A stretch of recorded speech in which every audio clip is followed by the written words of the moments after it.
आज हम क्लास 10 के समांतर श्रेणी के छठे लेक्चर पे आते हैं। ठीक है, आज भी हम कुछ क्वेश्चन को कराएंगे समांतर श्रेणी के, कुछ अच्छे क्वेश्चन जो एग्जाम में पूछे जाते हैं, एनसीईआरटी सिलेबस के हैं।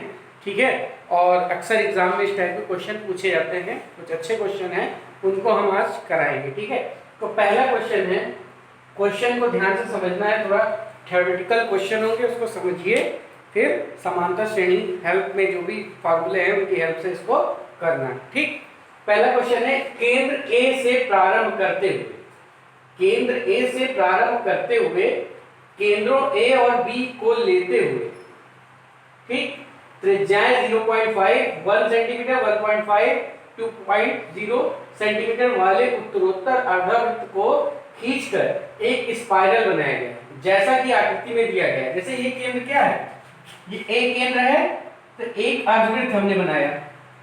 ठीक, अब हमने केंद्र किसको ले लिया, बी को, और एक अर्धवृत्त बनाया। ठीक है, अब इसको केंद्र लेके एक अर्धवृत्त बनाया। ठीक है, तो ऐसे केंद्रवृत्त अर्धवृत्त हम बनाते जा रहे हैं। ठीक है, ये जो है, ये जो अर्धवृत्त है, ये 0.5 का है, और जो इसके बाद वाला है, जो नीचे वाला है, जो L2 लिखा है, ठीक है, ये जो अर्धवृत्त है उसकी त्रिज्या कितनी है, 1 सेंटीमीटर। इसके बाद ये वाला जो है L3 वाला, इसकी कितनी है, 1.5।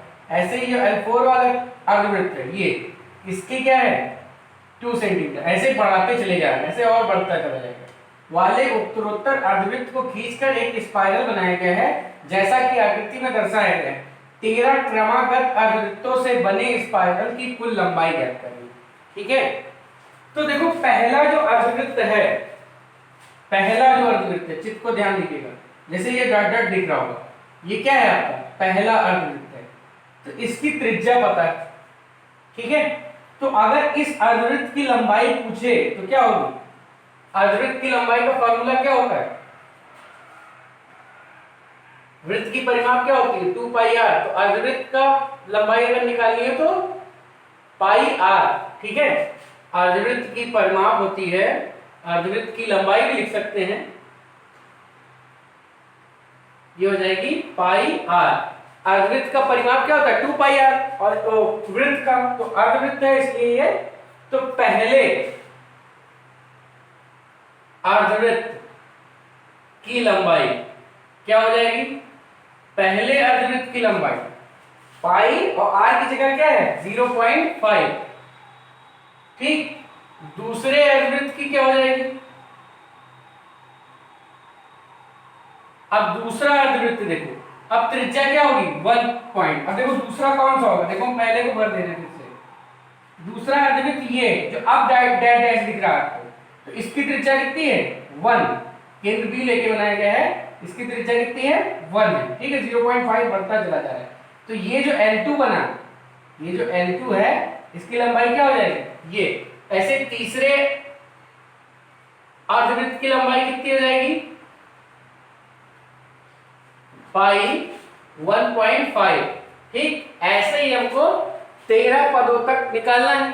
ठीक, ऐसे हमें क्या करना है, 13 पद तक ऐसे चलता चला जाए तो कितना आ जाएगा, बने स्पाइरल की कुल लंबाई निकालनी, 13 क्रमागत अर्धवृत्तों से बने स्पाइरल की लंबाई।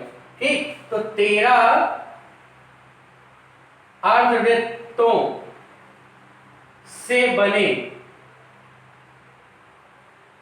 स्पाइरल की लंबाई, तो जो पहला अर्धवृत्त बना है वो पाई 0.5 है, दूसरा पाई 1 है, तीसरा अर्धवृत्त है उसकी लंबाई ये है।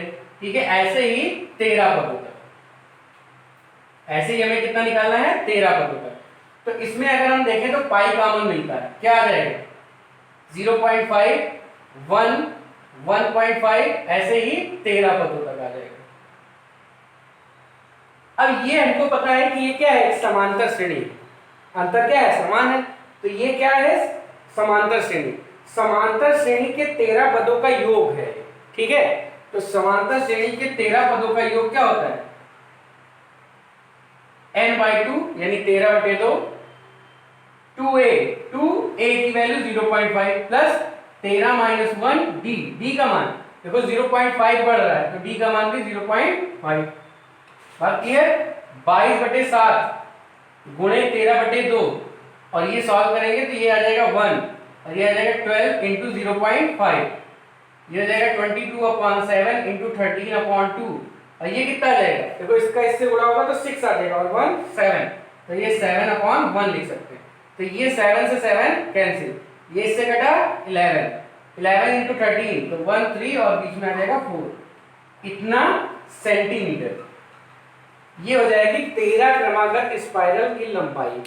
बात को फिर से समझते हैं एक बार, हम एक बार स्पाइरल फिर से बनाते हैं। जैसे ये ए है, ठीक है, तो ये पहला अर्धवृत्त है, तो इसकी लंबाई जो होगी, जैसे इसकी त्रिज्या 0.5 है, इसकी त्रिज्या क्या है 0.5, तो ये क्या हो जाएगा पाई आर, ठीक, अर्ध परिमाप क्या होती है पाई आर।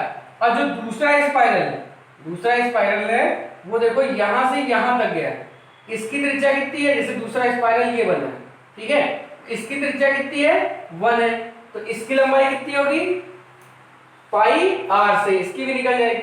ऐसे जो तीसरा स्पाइरल है उसकी त्रिज्या कितनी हो जाएगी 1.5, तो ऐसे ही 0.5 हमेशा त्रिज्या क्या होती है बढ़ती। ऐसे ही 13 स्पाइरल है, ठीक है, 13 अर्धवृत्तों से बना स्पाइरल, 13 अर्धवृत्त है, तो पहला अर्धवृत्त है, दूसरा अर्धवृत्त, ऐसे सबकी 0.5 बढ़ती जाएगी त्रिज्या।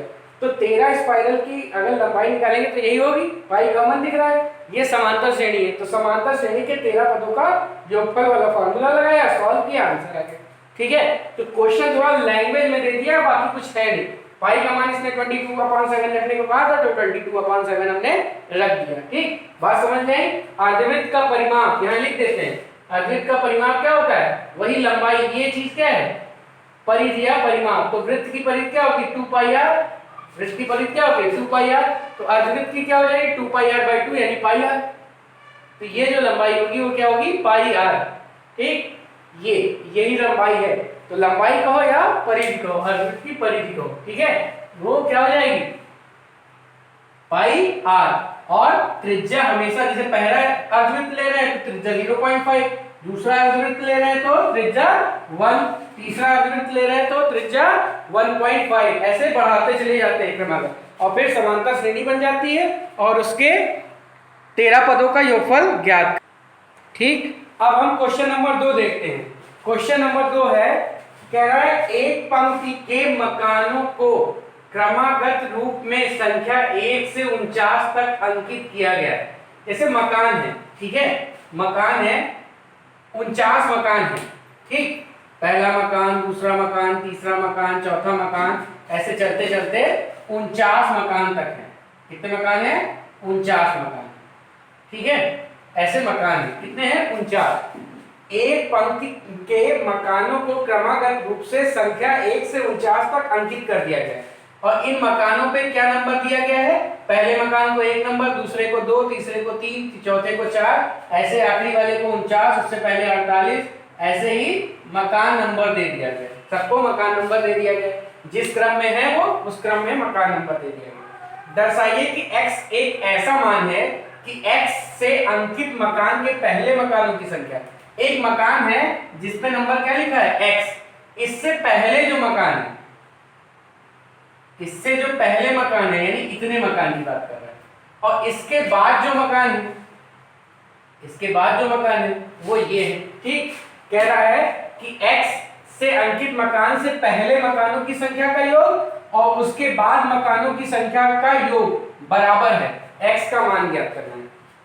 फिर से क्वेश्चन समझो, एक लाइन में 49 मकान, ठीक, सबको नंबर दे दिया गया 1 2 3 4 5 6 7, ऐसे 49 तक नंबर दे दिए गए। एक मकान नंबर x है, अब x कुछ भी हो सकता है, 30 हो सकता है, 35 हो सकता है, 32 हो सकता है, 25, इन्हीं के बीच में कोई x है। इससे पहले जो मकान है उनका योगफल और इसके बाद जो मकान है उनका योगफल जो है वो बराबर है, ठीक। तो ये बताओ, सब जैसे एक एक तो बढ़ रहा है तो ये क्या होगा x+1 होगा, मकान नंबर क्या होगा, अगर ये x नंबर है, मकान नंबर x है, तो ये क्या होगा x+1, और इससे पहले वाला क्या होगा x-1 होगा। टोटल मकान कितने हैं 49, तो ये जो इससे पहले ये कितने मकान है, टोटल कितने मकान है, यहां से लेके यहां तक ये x नंबर वाला है, ठीक। तो इससे पहले x-1 मकान है, कुल मकान कितने हैं, कुल मकान x-1, ठीक। और इधर कितने मकान है, टोटल 49 थे, यहां से यहां तक देखो टोटल 49 थे, उसमें से x निकल गए तो कितने बचे? 49 माइनस x मकान। इधर कुल कितने मकान है? कुल 49 माइनस x मकान है। इधर कितने मकान है? x माइनस 1 मकान है, और टोटल 49 थे, इसमें से x निकल गए। देखो यहां से यहां तक कितने होंगे? 49 माइनस x। तो इन मकानों की संख्याओं का योग और इन मकानों की संख्याओं का योग क्या है? बराबर है। ठीक है, प्रश्नानुसार देखो यहां पे लिखा है पहले मकानों की संख्याओं का योग और उसके बाद मकानों की संख्याओं का योग बराबर है। ठीक है, तो x माइनस 1 मकानों की संख्याओं का योग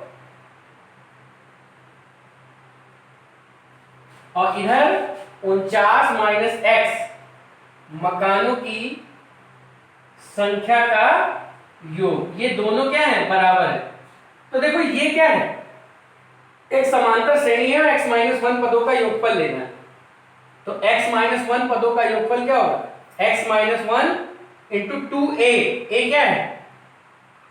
प्लस x माइनस 1, देखो n माइनस 1 होता है तो n की जगह x माइनस 1 है, इंटू 1 इंटू d, d क्या है? दो में से एक क्या है? एक। फिर से समझो, n by 2 2a n minus 1, देखो n माइनस 1 इंटू d। ठीक, ये हो गया। अब 49 माइनस 1, 49 माइनस x का क्या होगा? योगफल मकानों का 49 minus x by 2 n by 2 2a। अब a मतलब पहला पद, तो इधर का पहला पद क्या है? x प्लस 2 x प्लस 1 क्या है? और फिर क्या होगा? n माइनस 1 d, तो n की जगह ये है माइनस 1 और d की जगह वही 1, अंतर जो है 1 1 का ही है। ठीक है, क्या आ जाएगा? 1। अब इन दोनों को सॉल्व करके हमें x की वैल्यू निकालनी है। ठीक है, क्वेश्चन को समझना है बस। हाँ, 1 से लेके 49 तक मकान है, सब पे एक एक नंबर बढ़ते हुए लिखा है। एक मकान ऐसा है जिसके पहले के मकानों का योग, संख्याओं का योग, और उसके बाद की संख्याओं का योग क्या है? बराबर है। तो हमने मान लिया ये मकान है, इससे पहले x माइनस 1 है, तो ये टोटल टर्म x माइनस 1 हो जाएंगे, और यहाँ तक टोटल 49 है, तो ये कितना हो? x निकाल देना, तो 49 माइनस x हो जाएंगे। ठीक है, तो 49 माइनस x पदों का योग और इधर x माइनस 1 पदों का योग बराबर कर देंगे। अब सॉल्व कर लेते हैं। x माइनस 1 और ये हो जाएगा 2, और ये x माइनस 2 का 1 से मल्टीप्लाई करेंगे तो x माइनस 2 ये आ जाएगा। ये आ गया इधर की चीज। इधर देखते हैं 49 माइनस x, और ये कितना आ जाएगा? 2x प्लस 2, 2x प्लस 2, और 49 में से क्या? 48 प्लस 48 माइनस x, ये आ जाएगा। ठीक है, तो x minus 1 into x, 2 cut जाएगा, और ये हो जाएगा 49 माइनस x, और ये हो जाएगा 2x माइनस x, यानी x बचा और प्लस 50 ये बचा। ठीक है, तो ये आ गया आपका। अब इसको सॉल्व कर लो। x का x से हुआ x स्क्वायर माइनस x, और यहाँ देखो 49 का x से हुआ 49x, 49 का 50 से हुआ 49 गुणे 50, x का x से हुआ x स्क्वायर और x का 50 से हुआ 50x। ठीक है, ये आ गया। तो देखो x स्क्वायर और ये भी x स्क्वायर इधर आ गया, 2x स्क्वायर माइनस x। अब देखो ये 49x, ये माइनस 50x, माइनस x बचा और माइनस x इधर आया तो प्लस x हो जाएगा, तो ये क्या हो जाएगा? माइनस x और ये प्लस x। ठीक, और यहाँ कितना बचा? 49 गुणे 50, 9 बचे 45, 80 4 और 20 4 24, ये आ जाएगा। ठीक, अब देखो x से x कट ही गया, तो 2x स्क्वायर बराबर क्या आ गया? 24 50, x स्क्वायर बराबर 1 2 2 5 1225, और ये किसका स्क्वायर होता है? 1225। 40 का 1600 हो जाता है, 25 का 625 होता है, 900 हो जाएगा। 35 गुणे 35, अच्छा 25 5 हासिल आई 2 और 9 2 15 2 17, और ये 3 बचे 15 हासिल आई 1 9 1 10, तो 5 2 2 1। हाँ, तो ये 35 का स्क्वायर है। किसका स्क्वायर है? 35 का स्क्वायर। अब माइनस नहीं लेंगे क्योंकि माइनस मकान की संख्या हो नहीं सकती, तो x बराबर क्या आ गया? 35। तो x का मान ही पूछ रहा है। ठीक है, क्वेश्चन को ध्यान से समझना है। फिर से एक बार हम बताते हैं, यदि पंक्ति के मकानों को क्रमागत रूप से संख्या 1 से 49 तक अंकित किया गया, मकानों को 1 से लेकर 49 तक की संख्या के रूप में अंकित किया गया, दर्शाइए कि x एक ऐसा मान है, x एक ऐसा मान है ठीक, जिससे पहले मकानों की संख्याओं का योग, जिससे पहले जितने मकान है उनकी संख्या का योग और उसके बाद जितने मकान है उनकी संख्या का योग, ठीक है, बराबर है x, इधर के मकानों का योग, संख्याओं का योग, और इधर के मकानों की संख्याओं का योग क्या है, बराबर है। तो x का मान बताओ। तो इधर कुल मकान कितने होंगे, जैसे ये x नंबर का है तो इससे पहले वाला क्या होगा, x - 1, एक एक नंबर बढ़ाते चले जाएंगे, तो ये क्या होगा x - 1, तो टोटल मकान कितने हो गए, ये यहाँ तक लोगे तो 2 मकान टोटल, यहाँ तक लोगे तो 3 मकान टोटल, ये यहाँ तक लोगे तो 4 मकान टोटल, तो यहाँ तक कितने मकान मिलेंगे, x - 1, x से पहले वाला क्या होगा, x - 1, तो ये x - 1 मकानों की संख्याओं का योग, और इधर कितने होंगे, टोटल 49 थे, x मकान हट गए, तो ये कितने बचे, 49 - x, 49 - x मकानों का योग, ये दोनों क्या है, बराबर। तो x - 1 मकानों की संख्याओं का योग और 49 - x मकानों की संख्याओं का योग। अब यहाँ पहला पद 1 है, यहाँ पहला पद क्या है, x + 1 है, यहाँ पदों की संख्या x - 1 है, यहाँ पदों की संख्या क्या है, 49 - 1 है।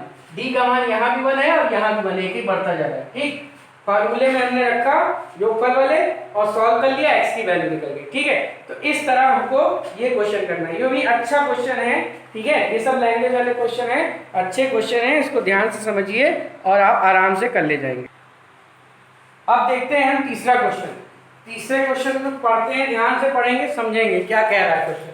जब क्वेश्चन को समझेंगे तभी हम आगे सोल्यूशन कर पाएंगे। एक आलू दौड़ में प्रारंभिक स्थान पर एक बाल्टी रखी हुई है, जैसा कि चित्र में दिख रहा है, जो पहले आलू से 5 मीटर दूर है। पहला आलू यहाँ रखा है और कितनी दूर है बाल्टी से, 5 मीटर की दूर है, तथा अन्य आलुओं को एक सीधी रेखा में, एक सीध में बाकी आलुओं को रखा, परस्पर 3-3 मीटर की दूरी, मतलब ये दूसरा आलू इससे 3 मीटर दूर, तीसरा दूसरे से 3 मीटर दूर, चौथा ऐसे 3-3 मीटर की दूरी पे रखा गया है।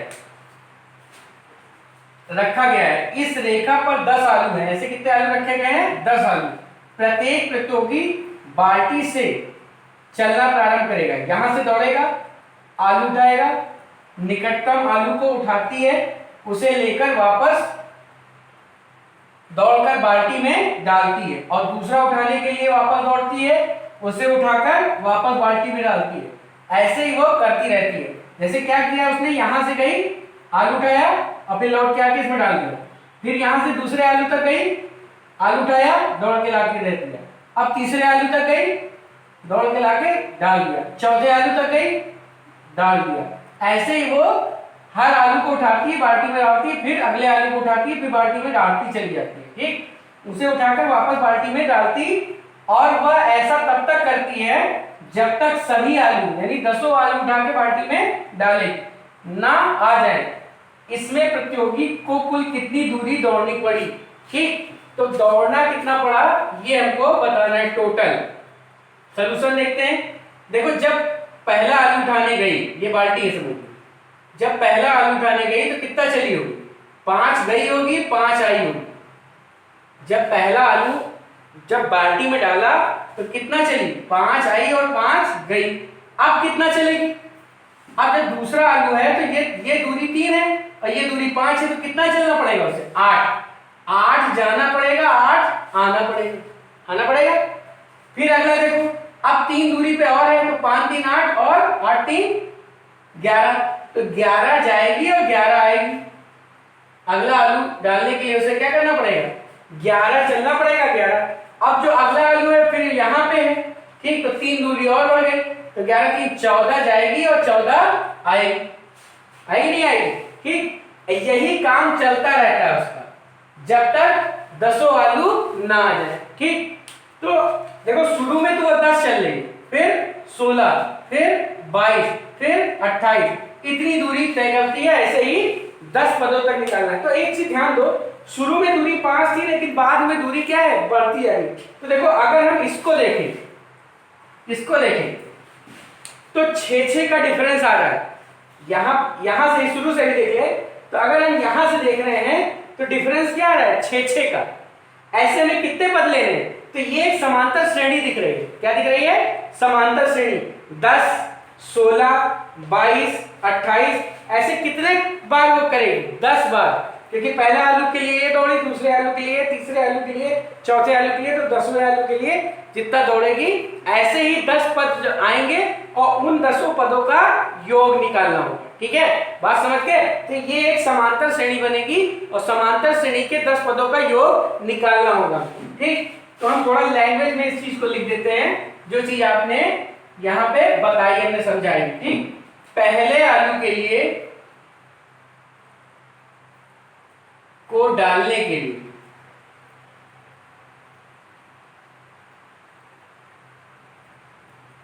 लगाई गई दौड़ बराबर 5 + 5 बराबर 10 मीटर। ठीक, दूसरे आलू को डालने के लिए लगाई गई दौड़, अब वही चीज लिखनी है, लगाई गई दौड़ बराबर, देखो 5 + 3 जाएगी और 5 + 3 आएगी, यानी कितना हो गया 16 मीटर। ठीक, तीसरे आलू को डालने के लिए लगाई गई दौड़, तो ये देखो क्या हो जाएगी 5 + 3 + 3 और ये 5 + 3 + 3 कितना हो जाएगा 11 और ये 11 यानी 22 मीटर। ऐसे ही चलता चला जाएगा, चौथे आलू के लिए, पांचवें आलू के लिए, छठे आलू के लिए। तो चूंकि 10, 16, 22 समांतर श्रेणी में, किसमें है समांतर श्रेणी में, तो कुल चली गई दूरी, कुल दौड़ी गई दूरी बराबर 10 + 16 + 22 10 पदों तक। 10 आलू हैं तो 10 पदों तक का योगफल निकाल लेंगे। अब ध्यान दो, ये समांतर श्रेणी है, समांतर श्रेणी के 10 पदों का योगफल क्या होगा 10/2 2a, तो 2a की जगह क्या है 10 प्लस 10 - 1 × d, d की जगह क्या है 6। ठीक है, इसको सॉल्व कर लेंगे, आ जाएगा 5, ये 20 और ये 9 × 6 = 54, तो ये हो जाएगा 5 और ये 74, 5 × 20 हासिल 2, 35 और 2 37, यानी उसे कुल दूरी 10 आलू को बाल्टी में डालने के लिए 370 मीटर दौड़ना पड़ेगा। फिर से एक बार क्वेश्चन को समझते हैं। बाल्टी में आलू कैसे डालना है, 5 मीटर पे एक आलू रखा है, उठाओ, यहां से जाओ आलू उठाओ, फिर लाके डालो, फिर दूसरे आलू तक जाओ, उठाओ डालो, तीसरे आलू तक जाओ, आलू उठाओ डालो, ऐसे चौथे आलू तक जाओ। तो यहां से 10 आलू को उठाने में उसको कितना दौड़ना पड़ेगा, तो पहले आलू को उठाने के लिए 5 गई और 5 आई, तब तो डाला भाई, दूसरे के लिए 8 गई 8 आई, तीसरे के लिए 11 गई 11 आई, चौथे के लिए 14 गई 14 आई। तो जब पहले आलू की द्वारा चली गई दूरी है तो हमने देखा 5 गई 5 आई, दूसरे आलू को डालने के लिए 8 गई 8 आई, तीसरे आलू को डालने के लिए कितना दौड़ना पड़ा 11 जाने तक आलू तक और आलू को वापस लाने में, यानी 22। तो इस तरह हम देखते हैं कि 10, 16, 22 ऐसे टाइम आने लगे, तो ये क्या है समांतर श्रेणी। तो कुल 10 आलू थे, तो 10 आलू के लिए उसको 10, 16, 22 ये पहले आलू के लिए इतना दौड़ना पड़ा, दूसरे के इतना, तीसरे के लिए इतना, तो ऐसे 10 पदों तक हम निकाल लेंगे। और हमने फिर क्या किया 10 पदों का योगफल निकाल लिया और हमारा आंसर आ गया। ठीक, तो क्वेश्चन को आपको ध्यान से समझना है, सॉल्यूशन में बहुत ज्यादा दिक्कत नहीं है, यहाँ से बस समझ लो 10 पदों का योगफल निकालना है। ठीक है, लेकिन यहाँ आपको बस क्वेश्चन के द्वारा समझना है कि क्या क्या रहा है और उसी के अकॉर्डिंग उसको को करना है। ठीक है, तो क्वेश्चन को बहुत ध्यान से पढ़ेंगे तभी समझ में आएगा कि क्या करना है। ठीक है,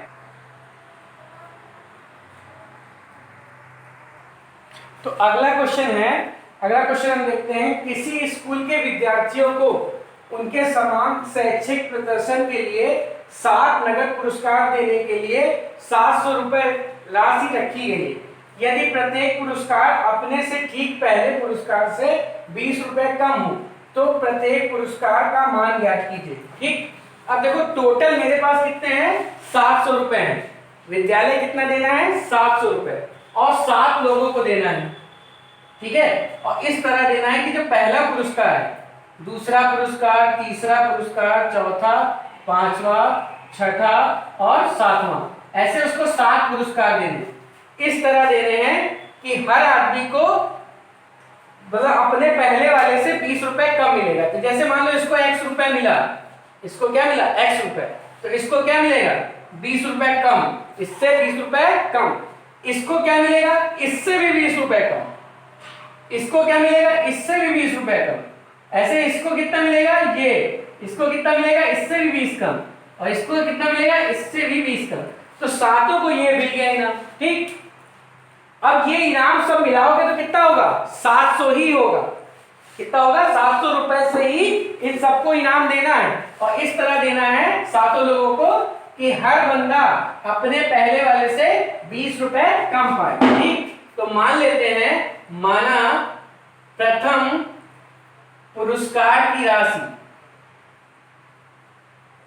प्रथम पुरस्कार की राशि बराबर x रुपए। कितनी है, x रुपए। इसलिए द्वितीय पुरस्कार की राशि क्या हो जाएगी, 20 कम। तृतीय पुरस्कार की राशि इससे भी 20 कम। ठीक है, इसी तरह हमको सातों पुरस्कार देने हैं। ठीक है, तो पहले पुरस्कार, तो प्रश्नानुसार इन सातों का योग, मतलब 7 पुरस्कार दिए हैं, पहला पुरस्कार ये, दूसरा पुरस्कार ये, तीसरा पुरस्कार ये, ऐसे कितने पुरस्कार दिए हैं, 7 पुरस्कार। कितने दिए हैं, 7 पुरस्कार, और इन सबका ये 700 रुपए में ही सबको दिया गया।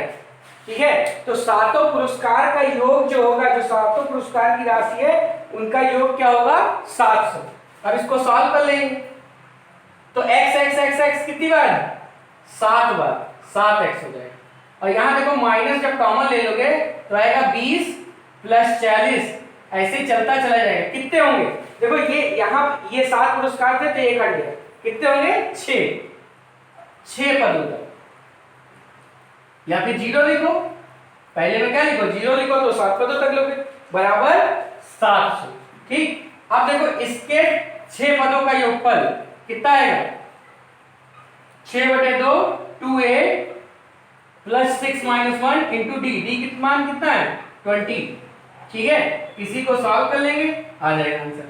तो 7x माइनस ये आ जाएगा 3, ये हो गया 40, और ये 5 100, कितना आ गया, 100 बराबर 700। तो ये हो जाएगा 7x, और ये हो जाएगा 140 गुणे 3, 3 गुणे 140 बराबर 7। तो ये हो जाएगा 700 प्लस 3 0 0, 3 चौक 12 से 1, और 3 1 4, 420, यानी 0 2 और ये 11। तो x बराबर कितना आ जाएगा, 11 20 बटे 7, 7 1 कम 7, 3 बचा, 7 चौक 28, 7 1 कम 7 बचा 3, 7 चौक 28, बचेगा 4, 0 तो कटेगा ही नहीं। फिर से चेक करते हैं, पहला पुरस्कार, दूसरा पुरस्कार, ये हो गया, और टोटल 700 ही है ना, 7 नगद पुरस्कार दिए गए हैं। पहला पुरस्कार x है, दूसरा x - b, तीसरे को ये मिला, ऐसे 7 पुरस्कार हो गए। ठीक, x x x x 7 हो गए, तो 7x हो जाएगा। ठीक है, माइनस ये 20 होगा, ये 40 होगा, 60 होगा, ऐसे 6 पदों तक हो जाएगा। ठीक, 6 पदों का योगफल 6/2 2a 6 - 1 इंटू डी, डी का मान क्या, 40 में से 20 गया, 20 बराबर 700। 7x, ठीक, माइनस 3 हो गया, ये 40 हो गया, ये 5, 20 पंचे 100, ठीक, बराबर 700। 2a plus n - 1d। ठीक, तो ये हो जाएगा 2x, और ये हो जाएगा 3 × 140। ठीक, और ये उधर जाएगा 0, 4 3 12 से 1 3 4, ठीक, 0 2 और 7 4 11। ठीक, बराबर 7x। x बराबर क्या आ जाएगा, 7 11 20, आगे 7, 7 1 कम 7 बचा 4, 7 6 160 रुपए आ जाएगा। कितना आ जाएगा, 160 रुपए। ये x का मान है। तो पहला पुरस्कार की राशि क्या हो जाएगी, इसलिए प्रथम पुरस्कार की राशि क्या हो जाएगी, x माने थे 160, द्वितीय पुरस्कार की राशि उससे 20 कम, तृतीय पुरस्कार की राशि उससे 20 कम, चतुर्थ पुरस्कार की राशि उससे 20 कम, पंचम पुरस्कार की राशि उससे 20 कम, छठा पुरस्कार ये, सातवां पुरस्कार ये, ऐसे पुरस्कार मिलेंगे। सबको 20-20 रुपया कम मिल रहा है अपने वाले पहले वाले रैंक से। ठीक है, और अगर सबको जोड़ेंगे तो 700। तो वही कह रहा था कि कुल 700 रुपए थे स्कूल को राशि देने के लिए, और 7 लोगों को देना है, मतलब रैंक के हिसाब से। तो पहली रैंक वाले को जितना मिलेगा, दूसरी रैंक वाले को उससे 20 कम मिलेगा। ठीक है, तीसरी रैंक वाले को दूसरी रैंक से भी 20 कम मिलेगा, चौथी रैंक वाले को तीसरी रैंक वाले से 20 कम मिलेगा। तो इस हिसाब से सबको कितने कितने का इनाम मिलेगा। तो ये हो गया फर्स्ट प्राइज, सेकेंड प्राइज, ठीक है, थर्ड प्राइज की राशि, ऐसे ही हम सातों प्राइज की राशि निकाल लेंगे। आई बात समझ में? तो इस तरह हम लैंग्वेज वाले क्वेश्चन को भी करेंगे। अच्छे क्वेश्चन है, बाकी जो क्वेश्चन है लगभग हमने बहुत सारे क्वेश्चन करा दिए हैं समांतर श्रेणी चैप्टर में, ठीक है। और बाकी क्वेश्चन आप खुद से कीजिएगा, फिर भी कोई दिक्कत होती है तो आप कमेंट बॉक्स में भी कर सकते हैं या फिर आप व्हाट्सएप पे भी कर सकते हैं। आप व्हाट्सएप कर दीजिएगा, हम उसका सोल्यूशन आपको बताते जाएंगे, ठीक है। और अगर अच्छा लगे लेक्चर तो आप लाइक कीजिए, सब्सक्राइब कीजिए, ज़्यादा से ज़्यादा लोगों में शेयर कीजिए। धन्यवाद।